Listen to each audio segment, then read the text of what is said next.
शत्रुदेव की जय। संसार में जो जन्म लेता है उसकी मृत्यु निश्चित है।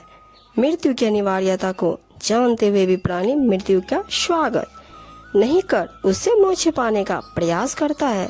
वह सदैव ऐसे स्थान की खोज में रहता है जहाँ मृत्यु की पहुँच न हो सके।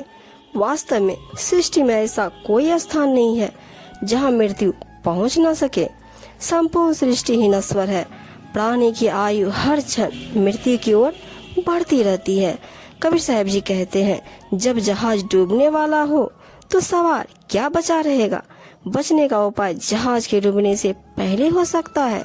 उपाय यह है कि व्यक्ति डूबने वाले जहाज से पहले ही उतर जाए और दूसरा जहाज पकड़ ले।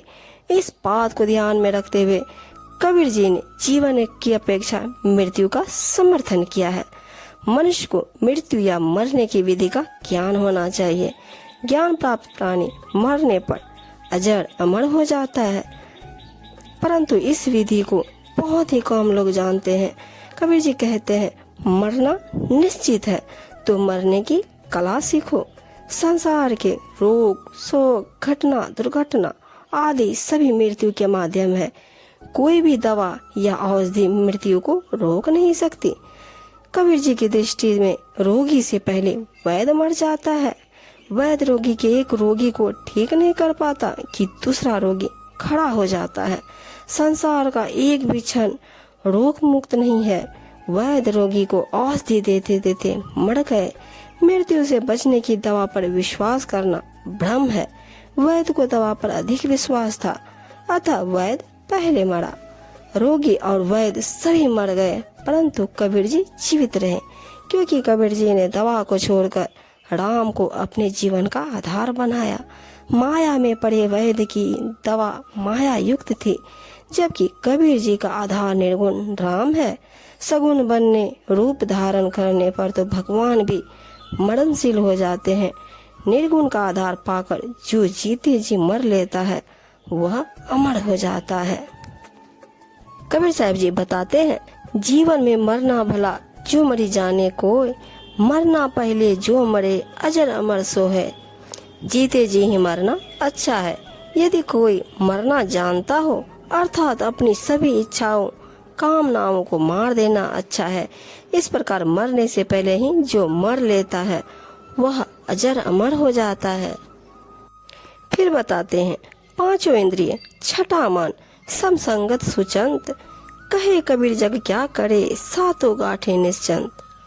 कबीर जी कहते हैं कि आँख, नाक, कान, जीवा तथा त्वचा, इन पांचों ज्ञान इंद्रियों तथा छठे मन को सातवें सत्य चेतन स्वरूप में जिन्होंने स्वयं को जोड़ लिया है, ऐसे स्वरूप रत विवेकी को मन वासना रूपी यमराज क्या करेगा।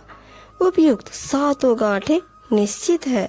कबीर जी ने माया से विरक्त होकर सुखों का त्याग देने और निर्गुण ब्रह्म को जीवन का आधार मानने का ज्ञान उपदेश दिया है।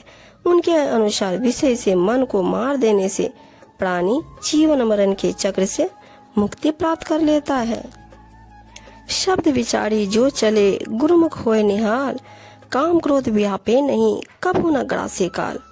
कबीर साहब जी बताते हैं, गुरुमुख शब्दों का विचार कर जो व्यक्ति आचरण करता है वह कृतार्थ हो जाता है। उसको काम क्रोध जैसे सांसारिक क्लेश नहीं सताते और वह कभी कामनाओं के मोह में नहीं पड़ता। जब तक शरीर की आशा और आसक्ति है तब तक कोई मन को मिटा नहीं सकता। इसलिए शरीर का मोह और मन की वासना को त्याग कर सत्संग के मैदान में विराजना चाहिए।